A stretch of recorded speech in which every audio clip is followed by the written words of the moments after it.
ধন্যবাদ এবং স্বাগত জানাই আজকের ভিডিওতে। আজকে আমি কথা বলবো ক্লিনিং ওসিডি নামে। ক্লিনিং ওসিডি হচ্ছে on type of contamination OCD, অর্থাৎ তার ভিতরে সবসময় অপরিষ্কার থাকার একটা ভয় কাজ করে।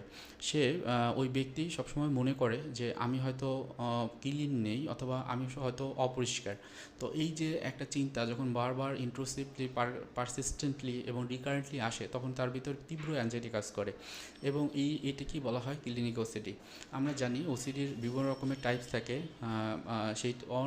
সেই যেই টাইপসগুলো রয়েছে তার একটি টাইপস হলো কন্টামিনেশন ওসিডি, এবং কন্টামিনেশন ওসিডির প্রায় সেম একটা যে টাইপ সেটা হলো ক্লিনিং ওসিডি। অর্থাৎ ব্যক্তি সবসময় চায় হাত পা এবং শরীরকে জীবাণুমুক্ত রাখতে, অথবা একটা ভয় কাজ করে যে হয়তো আমি জীবাণু দ্বারা আক্রান্ত হব, এবং তখন সে হচ্ছে যে ক্লিন করে বা পরিষ্কার থাকে। তো আজকের এই ভিডিওতে আমি এর জানবো যে আসলে এর কারণটা কী, সিমটম কী এবং এটির চিকিৎসা কী। তো আমি আছি আসাদুজ্জামান রাজু, কাউন্সেলিং সাইকোলজিস্ট। বর্তমানে প্র্যাকটিস করছি পাইনাল মেন্টাল হেলথ কেয়ার সেন্টারে। তো যদি বলি যে আসলে এর কারণ কী, এর বিভিন্ন রকমের কারণ থাকতে পারে, তবে সায়েন্টিফিক কোনো এক্স্যাক্ট কারণ বলা যায় না। একটা জিনিস খুবই গুরুত্বপূর্ণ, সেটা হলো যে বায়োলজিক্যাল যে ফ্যাক্টরটি, যে যার ভিতরে এই ক্লিনিং ওসিডি থাকে বা ওসিডি অন্যান্য যে মানসিক সমস্যাগুলো থাকে, তাদের ব্রেনের ভিতরে যে নিউরো ট্রান্সমিটার রয়েছে বিভিন্ন রকমের, যে সেরোটোনিন, ডোপামিন অথবা অ্যাড্রিনালিন, এই যে নিউরো ট্রান্সমিটারগুলোর বিভিন্ন রকমের সমস্যার কারণে মূলত এই যে ক্লিনিং ওসিডি অথবা কন্টামিনেশন ওসিডি হয়ে থাকে। তো এর কারণের কথা যদি বলা হয়, যে একটা হলো বায়োলজিক্যাল কারণ, যেটা আমি বললাম। এরপর হলো জেনেটিক্যাল কারণ, যেটি হয়তো বা পূর্বপুরুষ বা ফ্যামিলি মেম্বার কারোর ভিতরে এই যে রোগটি আছে এবং এর প্রেক্ষিতেই তার ভিতরে হয়তো বা গ্রো করেছে। অনেক সময় বলা হয় যে তার লার্ন বিহেভিয়ার, অর্থাৎ সে কারো কাছে থেকে শুনেছে বা জেনেছে যে এরকম যদি সবসময় হাত ধুতে হয়। যেমন আমরা করোনার সময় যদি আমরা বলি, অনেকের ভিতরেই করোনার পরে আমরা ওসিডির পেশেন্ট পেয়েছি এবং তাদের ভিতরে একটা ভয় কাজ করে যে আমি হয়তো বা জীবাণু দ্বারা আক্রান্ত হবে, এই জন্য বারবার আমি হাত ধুই। তো এই যে হাত ধোয়া বা বাথরুমে যে বেশি সময় খরচ করা, অনেক সময় তাদের যে সাবান থাকে বা অন্যান্য যে পাউডার থাকে কাপড় ধোয়ার, সেগুলো খরচ করে ফেলে, যেটা হলো তার যেমন টাইম কনজিউমিং, তেমনই ওই যে সাবান বা অন্যান্য যে পাউডার যেগুলো হলো জামা কাপড় ধোয়া, সেগুলো হলো খরচ বেশি করে। তো এইটা হচ্ছে যে অনেক সময় এই যে লার্নড বিহেভিয়ার হিসেবে কিন্তু আসে, অর্থাৎ সে শিখেছে এবং সেই অনুযায়ী সে এটি আচরণটা করে। অনেক সময় ট্রোমেটিক এক্সপিরিয়েন্সের কথা বলা হয়, অর্থাৎ তার ভিতরে বিভিন্ন রকমের ট্রোমা কাজ করে, যেই ট্রোমাগুলোই বর্তমানে তার ভিতরে হচ্ছে যে এই যে ক্লিনিং ওসিডিটি গ্রো করে।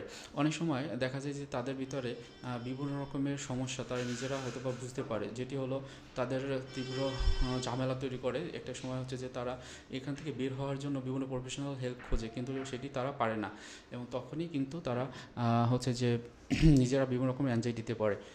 তারপর চলুন আমরা যদি হচ্ছে যে এর সিমটমের কথা বলি। যে সিমটমের ক্ষেত্রে যেটি হয়, যে সেই মানুষের সাথে মেশে না, একা হয়ে যায়, অর্থাৎ সব কিছুই অ্যাভয়েড করে, উইথড্র করে ফেলে।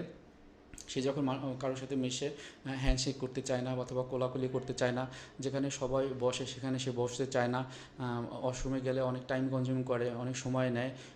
অনেক সময় হচ্ছে যে বিভিন্ন রকমের সভা সমিতিতে থেকে সে নিজেকে উইথড্র করে ফেলে, ট্রেন, বাস বা অন্যান্য চলাচলের জায়গাগুলো সে অ্যাভয়েড করে। তো এই ধরনের সিমটমগুলো হয় এবং তার কগনিশনের জায়গাটা থাকে যে সব কিছু সে ক্লিন করতে হবে, এটা একটা ভয়। তারপর চিকিৎসার পদ্ধতির কথা যদি বলি, চিকিৎসা পদ্ধতি অন্যান্য যে ডিসঅর্ডারগুলো ঠিক একই রকম। এখানে প্রথমে যেটি হয় সিবিটি বা কগনিটিভ বিহেভিয়ার থেরাপি, এটি ব্যবহার করা হয়। আমরা জানি সিবিটির ভিতরে ইআরপি থাকে, এছাড়াও কগনিটিভ রিস্ট্রাকচারিং, তারপর হচ্ছে যে থট চ্যালেঞ্জিং, তারপর হচ্ছে যে বিহেভিয়ারাল যে বিভিন্ন রকমের টেকনিক থাকে এখানে, এটা করা হয়। এবং সাথে সাথে বিভিন্ন রকমের সেলফ হেল্প টেকনিক, যেমন হচ্ছে যে মাইন্ডফুলনেস মেডিটেশন, তারপর হলো ব্রিদিং এক্সারসাইজ, তারপর হচ্ছে যে রিল্যাক্সেশন এক্সারসাইজ, এরকম বিভিন্ন রকমের থেরাপিউটিক অ্যাপ্রোচ আছে যেটি সে নিজে নিজে ব্যবহার করতে পারে। এরপর হলো যে অনেক বেশি সমস্যারও যদি চলতে থাকে, তখন কিন্তু তাদের মেডিকেশনের দরকার হয়। সেক্ষেত্রে একজন সাইকিয়াট্রিস্ট তাদেরকে খুব ভালো হেল্প করতে পারে, এবং সাইকিয়াট্রিস্টের কাছে গিয়ে প্রথমে অ্যাসেসমেন্ট করা বা ডায়াগনোসিস করার পর তার সমস্যাটা কতটুকু, যদি মাইল্ড মডারেট থাকে, সেক্ষেত্রে একজন কাউন্সেলিং সাইকোলজিস্টের কাছ থেকে সে কাউন্সেলিং সেবা নিতে পারে। তার মাধ্যমে হয়তো তার উন্নতিটা সম্ভব হবে। আর সেটি যদি অনেক বেশি থাকে অর্থাৎ সিভিয়ার লেভেলে থাকে, সেক্ষেত্রে একজন সাইকিয়াট্রিস্টের কাছে গিয়ে প্রথমে মেডিসিন ট্রিটমেন্ট নেওয়ার ফলে তার আস্তে আস্তে যে সিমটমগুলো অ্যাংজাইটি সেগুলো কমাতে হবে। তো এটাই ছিল ক্লিনিং ওসিডি নিয়ে। আরও যদি কোনো প্রশ্ন থাকে আপনারা প্রশ্ন করবেন। সবাই ভালো থাকবেন, সুস্থ থাকবেন। আসসালামু আলাইকুম।